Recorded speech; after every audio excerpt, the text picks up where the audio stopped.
ఆటోలు ఒకప్పుడు ఉన్న సంఖ్య వేరు, మీరు వచ్చేసరికి సంఖ్య పెరిగింది. ఒకప్పుడు 500 ఉండే ఆటోలు అనుకోండి, తర్వాత 4000 పెరిగాయి. కానీ రోడ్ స్పేస్ పెరగలేదు. ఆ రోడ్ స్పేస్ పెంచే బాధ్యత ఎవరు? Engineering department. మరి వాళ్ళకి నా లెటర్ రాసి అది క్లారిఫై చేసుకోవచ్చు కదా. అయితే రోడ్డు సఫిషియెంట్గా ఉంది. ఏం జరిగేదంటే అక్కడ ఇర్రెగ్యులర్గా పార్కింగ్ చేసేవాళ్ళు షాప్ల ముందు. దీన్ని కూడా ప్రివెంట్ చేశాం. సిస్టమేటిక్గా పార్కింగ్ చేసుకోవాలి. ఆ పార్కింగ్ చేయాలంటే ఆ వ్యక్తి అక్కడ ఒక సెక్యూరిటీ గార్డ్ను ఒక వర్కర్ను పెట్టాలి. కారు రోడ్డు మీద ఆపేసి వెళ్తే ట్రాఫిక్ జామ్ అవుతుంది. ఆ ఉన్నటువంటి మార్జిన్ సరిపోదు. అది ఆ రకంగా కంట్రోల్ చేశాము. ఇప్పుడు ఇది రోపు అని కడుతున్నారు సిటీలో. అది ఆ రోజుల్లో చేసాం 2006లో. ఇది అట్లా చేసి వాళ్ళ మనిషిని అపాయింట్ చేయించేవాళ్ళం. పెద్ద వాణిజ్య సమూహం ఉందనుకోండి, ఒక 2-3 పెట్టేసి రౌండ్ ది క్లాక్ పెట్టేసేవాళ్ళం. మూడోది ఏం చేశామంటే, మున్సిపల్ టౌన్లలో జనరల్గా మనం సిగ్నల్స్ చూడం, కానీ మిర్యాలగూడ టౌన్లో ఫస్ట్ టైం సిగ్నల్స్ పెట్టాం. ఒక డిసిప్లిన్ అనేది నేర్పించామన్నమాట.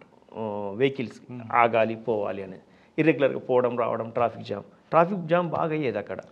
ఇది నెంబర్ 2 ఇష్యూ. అంటే మీరు ఇంజనీరింగ్ ఎడ్యుకేషన్ చేసుకొచ్చారు, ఇప్పుడు గుర్తు చేస్తారట పబ్లిక్ అక్కడ చెప్తుంటారు. కానీ ఎడ్యుకేషన్ ఎందుకు ఎక్కువ చేయలేపారండి? ఇంజనీరింగ్లో చేసుకొచ్చారు, ఎన్ఫోర్స్మెంట్ చేశారు, ఎడ్యుకేషన్ కూడా మీ డిపార్ట్మెంటే కదా, ట్రాఫిక్ ఎడ్యుకేషన్. పబ్లిక్లో అవేర్నెస్ తీసుకురావడం అన్నది ఎక్కువ ఫోకస్ చేశారా? దాన్ని నేను ఏం చేసేవాడిని అంటే, మా అప్పుడున్న డిఎస్పి లక్ష్మీనారాయణ గారు, తర్వాత డిఎస్పీ నరసింహ గారు వచ్చారు. వాళ్ళిద్దరు నన్ను అప్రిషియేట్ చేసింది ఏంటంటే, ఎడ్యుకేషన్ మీద బాగా నేను ఫోకస్ చేసేవాడిని. ఈ ఆటోస్తో మీటింగ్ పెట్టడం, ఎవరైతే ట్రాఫిక్ జామ్ చేస్తున్నారో వాళ్ళందరినీ గ్యాదర్ చేసి మీటింగ్ పెట్టడము, కొన్ని సైనేజ్ బోర్డ్స్ కూడా ప్రిపేర్ చేసి వాళ్ళకి అవగాహన కలిగించడం, ఇవన్నీ చేసేవాడిని. ఇట్లా కూడా కంట్రోల్ అయింది.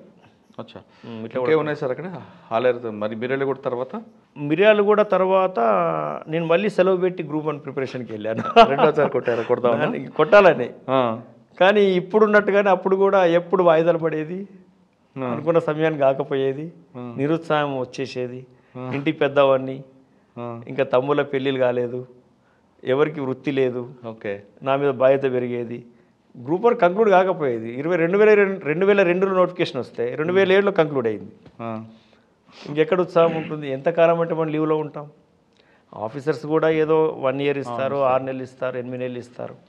అందుకని తర్వాత అండి మళ్ళీ గ్రూప్ 1 కాలేదు, నెక్స్ట్ టైం తర్వాత నేను స్పెషల్ బ్రాంచ్ ట్రాన్స్ఫర్ అయ్యాను. నల్గొండ స్పెషల్ బ్రాంచ్ ట్రాన్స్ఫర్ అయిన తర్వాత 2009లో ఎలక్షన్స్ వచ్చాయి. అక్కడ ఉన్నటువంటి స్పెషల్ బ్రాంచ్ ఇన్స్పెక్టర్ గారు సిఏగా సిక్ చేసి వెళ్ళిపోయారు. ఆ బాధ్యత నా మీద పడింది. అప్పుడు ఎస్పీ ఈ మధ్య కాలం వరకు విజయవాడ కమిషనర్గా చేశారు శ్రీనివాసులు గారని, ఎస్పీ నల్గొండ ఉండే. ఎవరండి? బత్తి శ్రీనివాస్ గారు. వారి సమక్షంలో రోజు రెగ్యులర్గా, అంటే అత్యధిక సార్లు కనపడేది నేనే ఆయనకి. ఎస్పీ మీరు దగ్గర ఉండాలి కదా. ఎస్పీ దగ్గర ఉండేది, ఎలక్షన్ సెల్ అంతా చూసుకునేది. ఆ election cell, district election cell అని అనేవాళ్ళు, అది హ్యాండిల్ చేయడము, దాంట్లో గొప్ప అనుభవం వచ్చింది. ఎస్బీ అనుభవం ఒకటి, రెండవది ఎలక్షన్ సెల్ అనుభవము. అప్పుడు జరిగినటువంటి గొప్ప అనుభవం ఏంటంటే, పక్కన జగ్గైపేట ఎలక్షన్ ప్రాసెస్, అక్కడ ఎలక్షన్ అథారిటీని ఎలక్షన్ ప్రాసెస్ ఫెయిల్ అయింది అక్కడ. ఫస్ట్ ఫేజ్ మన దగ్గర జరిగింది, సెకండ్ ఫేజ్ అక్కడ. జగ్గైపేట ఎలక్షన్స్ కండక్ట్ చేయడానికి, అక్కడ ల్యాండ్ ఆర్డర్ సిచ్యువేషన్ హ్యాండిల్ చేయడానికి నల్గొండకు బాధ్యతలు ఇచ్చారు. ఎస్పీ గారు, మైసెల్ఫ్, అప్పుడున్న ఓఎస్డి రామకృష్ణ గారు, పిహెచ్డి రామకృష్ణ గారు, ఇప్పుడు ఏపీలో ఉన్నారు. మేమంతా టీమ్గా వెళ్ళేసి అక్కడ ఉన్నటువంటి ఎలక్షన్ ప్రాసెస్ మొత్తం హ్యాండ్ ఓవర్ చేసుకున్నాం. అక్కడ డిస్ట్రిక్ట్ కలెక్టర్ని పక్క పెట్టేశారు, అక్కడున్న ఎస్పీ కలెక్టర్ పక్క పెట్టేశారు, అక్కడున్న ఎలక్షన్ టీం అంతా పక్క పెట్టేసి ఎలక్షన్ కమిషన్ ఆఫ్ ఇండియా ఫ్రెష్గా టీం పెట్టి ఎలక్షన్ జరిపించింది. అప్పుడు శ్రీరామ్ తాతయ్య గారు గెలిచారు, ఉదయ్ భాన్ గారు ఓటమి పాలయ్యారు. ఆ ఎలక్షన్ నిర్వహించిన తీరు అంటే, ఇక ఫ్రెష్గా వెళ్ళిన వాళ్ళం, అక్కడ పనిచేస్తున్న వాళ్ళం కాదు, ఏ పరిచయాలు ఉండవు, ఎవరి ముఖం చూసేది ఉండదు. అంటే నిక్కచ్చిగా, నిర్దిష్టంగా, న్యాయంగా, ఫెయిర్గా, ఫ్రాంక్గా కండక్ట్ చేయడంలో అనుభవాన్ని సాధించాము అక్కడ. నల్గొండ 2009 ఎలక్షన్స్. నెక్స్ట్ అండి 2009 ఎలక్షన్స్ తర్వాత హుజూర్ నగర్ ఎస్ఐగా ట్రాన్స్ఫర్ అయ్యాను నేను. హుజూర్ నగర్ ఉండగానే నాకు ప్రమోషన్ కూడా వచ్చింది. హుజూర్ నగర్లో ఉండగా అక్కడ చుట్టుపక్కల ఇండస్ట్రీస్ ఎక్కువ, మఠంపల్లి, ఆ చుట్టుపక్కల సిమెంట్ ఫ్యాక్టరీస్ ఎక్కువ ఉంటాయి. అప్పటికింకా కొద్దిగా అక్కడక్కడ నక్సల్స్ ప్రభావం ఉంది అనేది చెప్తున్నారు. చంద్రవంక దళం ఆపరేటింగ్ ఏరియా అది, అటు మాచర్ల నుంచి. చంద్రవంక దళం ఉన్నది అని ఈవెన్ పోలీస్ అధికారులు కూడా నమ్మే పరిస్థితి తీసుకొచ్చేది. ఒక ఫేక్ దళం, సూడో నక్సల్స్. పోలీస్ ఆఫీసర్స్ కూడా దళం ఉందనుకుంటున్నారు. ఒకరోజు శ్రీరామ్ తాతయ్య గారికి ఒక లెటర్ వచ్చింది, బెదిరింపుల లెటర్. లేదు, కోదాడ ఎమ్మెల్యే గారికి వచ్చింది. శ్రీరామ్ తాతయ్య అంటే ఆయన నూజివీడు కదా? నూజివీడు కాదు, జగ్గయ్యపేట. జగ్గయ్యపేట కోదాడ ఎమ్మెల్యే గారికి వస్తే ఎస్పీ గారు ఆ లెటర్ పిలిపించి నాకు ఇచ్చాడనమాట. నేను అప్పటికి కొంత నక్సల్ ఏరియాల ప్రభావిత ప్రాంతాల్లో పనిచేశాను కదా, అనుభవంతో ఆయన నాకు ఎందుకు పిలిపించి ఇచ్చాడో నాకు కూడా ఇప్పటికి అర్థం కాలేదు. ఆయన ఏదో చూసి ఉంటాడు. ఇది చదివిన తర్వాత దీని మీద వర్కౌట్ చేయమన్నాడు ఆయన. ఇది ఎమ్మెల్యే గారికి వచ్చింది, ఇంకేదైనా ఎమ్మెల్యేకి వస్తుందేమో అని ఏదో పోలీస్ ఆఫీసర్గా కొంచెం యాంటిసిపేట్ చేస్తాం కదా, ఒక వే ఎంచుకుంటాం మనం. ఈ వేలో పోతే పని అవుతుందని అనుకుంటాం. జనరల్ ప్రొఫెషనల్ అనుకునేది. ఇప్పుడు ఒక డాక్టరు దీన్ని డయాగ్నోసిస్ చేసి ఒక వేయించుకున్నట్టే ఉంటుంది. అట్లా వేయించుకున్నప్పుడు నేనేం చేశానంటే శ్రీరామ్ తాతయ్య గారితో టచ్లో ఉన్నాను. ఇట్లా పక్కనే ఒక ఎమ్మెల్యే గారు లెటర్ వచ్చింది, మీరు కూడా జాగ్రత్తగా ఉండండి, ఏదైనా వస్తే చెప్పండి నాకు అన్నాను. ఆయన కూడా లెటర్ వచ్చేసింది, సేమ్ రాత సేమ్ ఉంది.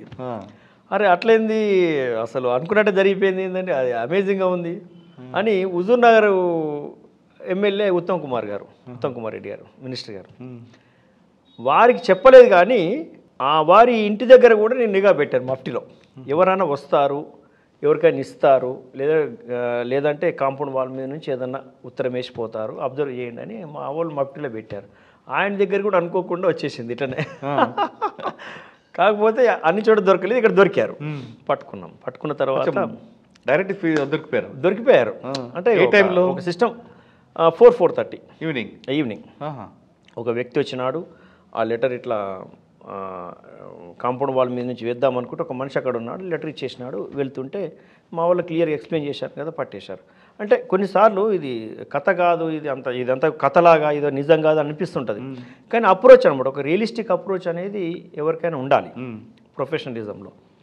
దాని ప్రకారంగా దొరికింది. 3 లెటర్ల యొక్క రాత, స్టైలు, బెదిరింపులు అలాగే ఉన్నాయి. డబ్బులు అదే ఇదంతా ఈ లెటర్లు వేయడం ఏంది, ఇట్లా చేయడం ఏంది అని మనిషి దొరికిపోయాడు కదా. కానీ వీడు దొరికిన వాడు ఎంత కరుడుగట్టిన వ్యక్తి అంటే అన్నిటి కోర్చుకుంటున్నాడు ఇంట్రాగేషన్కి. అప్పుడు మాకు డిఎస్పీగా రామచంద్రారెడ్డి గారు ఉన్నారు. ఇంకా వారికి కూడా బాగా అపారమైనటువంటి అనుభవం ఉంది ఈ ఫీల్డ్లో. ఆయన కొన్ని మెథడ్స్ చెప్తున్నాడు, ఇట్లా ఇంట్రాగేషన్ చేయి, అట్లా ఇంట్రాగేషన్ చేయి, ఇట్లా ప్రశ్నించి అట్లా ఎంత చేసినా వారం రోజులు అయిపోయింది. ఇంకా 9వ రోజు కూడా ప్రయత్నం చేస్తున్నాం. లాస్ట్ ఒక రోజు ఇంకా ప్రయత్నం చేద్దామని చేస్తే వాడు పూర్తిగా మొత్తం బ్రేక్ చేసేసాడు, చెప్పేశాడు. ఎందుకు బ్రేక్ అయ్యాడండి వాడు? ఎట్లా బ్రేక్ అయ్యాడంటే మన ఫ్యామిలీ మెంబర్స్ని పిలిపిస్తామని చెప్పాం. వాడు ఫ్యామిలీ మెంబర్స్ దూరం ఉన్నాడు, సెంటిమెంట్ కొట్టారు, చేయాల్సి వస్తుంది కొన్నిసార్లు, అన్ని విషయాల్లో పోవాల్సి వస్తుంది. ఇక మాకున్న మెథడ్స్ అన్నీ కూడా కాల్ డేటా అవన్నీ కూడా ఎనాలిసిస్ చేస్తూ కొంత బ్రేక్ చేసాం. మొత్తము 11 మంది డీటెయిల్స్ ఇచ్చినాడు వాడు.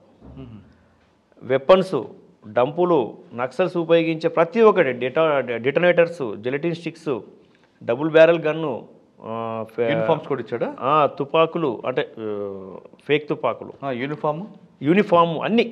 వాళ్ళు కొన్ని రోజులు తిరుగుతారు, భయం క్రియేట్ చేస్తారు.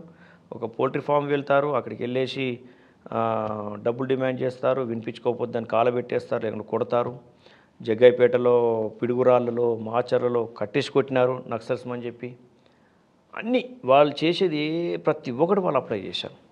చివరికి అది చంద్రవంక దళం కాదు, అది సూడో నక్సల్స్ గ్యాంగు అని అన్నీ సీజ్ చేసి ఒక ప్రెస్ మీట్ పెట్టి ప్రెస్ ముందు అంతా డిస్క్లోజ్ చేసిన తర్వాత అప్పుడు అందరికీ ఒక మెసేజ్ ఇచ్చేసినాం, అక్కడ దళమే లేదు.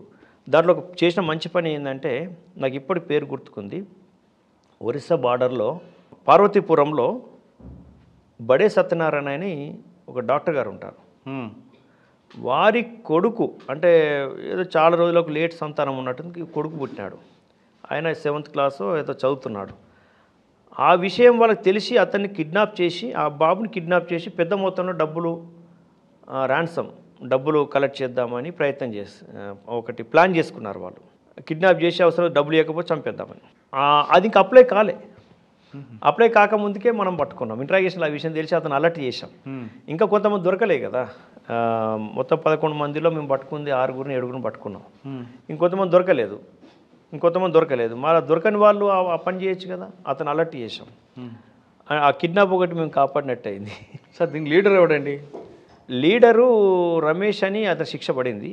రమేష్, రాజు, గుంటూరులో రాజు, రమేష్ అనే వ్యక్తి పిడుగురాళ్ళ. ఇక్కడ వాళ్ళకి పార్వతీపురం ఇన్ఫర్మేషన్లకు వచ్చింది, వాళ్ళకి అక్కడ రిలేషన్స్ ఉన్నాయి, సర్కిల్ ఉంది. అంటే వీళ్ళంతా